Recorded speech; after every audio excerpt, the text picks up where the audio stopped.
goes a little something like this. Football season coming soon. Back to Washington. And so, listen, I would also agree with you that I think the Pro Football Focus on their estimation of their win total is probably a little low for my taste. But this is a division where seemingly another team wins it every year. We all know the stat about how far that goes back. Washington got it done. Here's the thing. We talked a little bit about this when we discussed the Giants last night. Washington has the highest floor, I think, of all these teams. I'm prepared to say that about them. Because I think when you have a defense like they do, and again, that defensive line, Chase Young, Deron Payne, Jonathan Allen, Montez Sweat, it does not get better than that. They lose Ryan Kerrigan, the veteran at linebacker, but Ioannidis is still there. We talked about Jamin Davis from Kentucky. They do bolster a secondary that last year at Cameron Curl was a revelation at strong safety. And then you have the stalwarts Collins and Fuller, Landon Collins, Kendall Fuller still there. It's a solid defense. The Jamin Davis draft pick, some people were sort of surprised by a linebacker, but it's very Ron Rivera.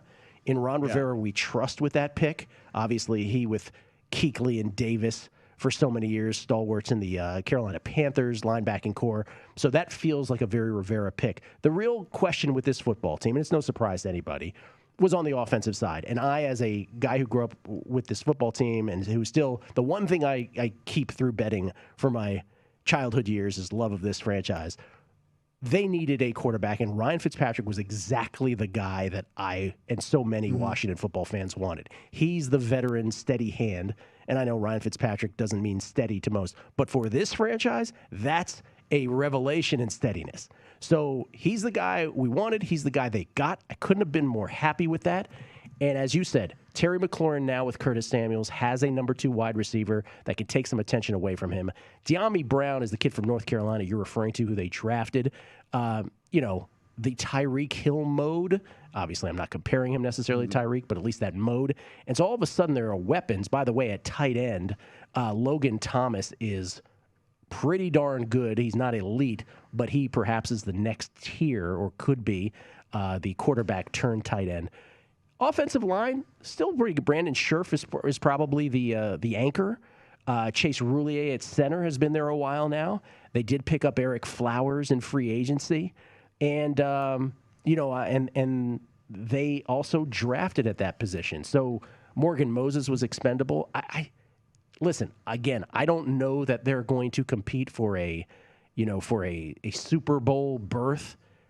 But could I see them winning the division again? I could. Yeah, I mean, the one thing, both lines have a lot of depth, right? I mean, so the offensive line actually with kind of being retooled, like you said, and then also with the draft, I mean, they're looking, PFF has them at 16th heading into the season and with a lot of depth as well. And so with room to move up there, second best defensive line they do have them behind the Steelers, but the wording, if you did read the articles, was like basically 1A, 1B, when it's talking about that. And then 11th best secondary after the signing of William Jackson. One of the things that he does is also brings the ability for them to maybe blitz a little bit more because he actually has had an 80 coverage grade in man-to-man since 2017. And so this is a guy that you can feel pretty comfortable with letting the guy have to play some man-to-man where you can bring the extra guys and don't have to give him help.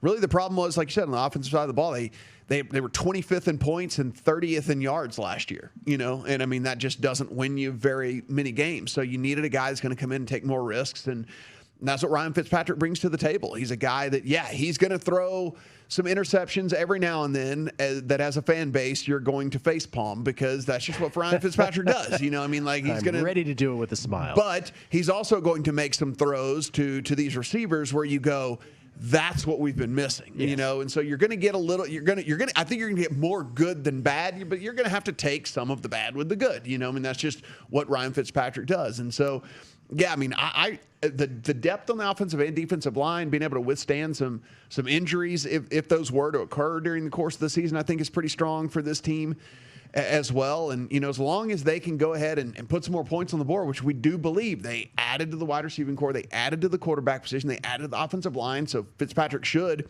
for the first time in a while, actually, not be running for his life. I mean, that's the other thing about this guy that, we talk about taking the good with the bad with Fitzpatrick, but one of the things that we don't know is what does this guy look like if maybe he actually has time to throw for the first time in his career, or at least the first time in recent memory, right? Like, so this offensive line, if they perform like people think they're going to, Fitzpatrick maybe really, really does end up surprising people. And this is like one of those sneaky good teams for fantasy as well. I mean, like you mentioned, Logan Thomas, he's like the 9th consensus tight end, which in any standard 10 or 12 team league means he's a starter in your league. You look at Antonio Gibson, the number 28th overall player, the number 13th overall running back, a do-it-all guy that if you're in a PPR league is going to jump him up even higher than those. Terry McLaurin, Curtis Samuel are starters at the wide receiver position. Terry McLaurin, the number 29 overall player, the 12th overall wide receiver. Curtis Samuel, the 89th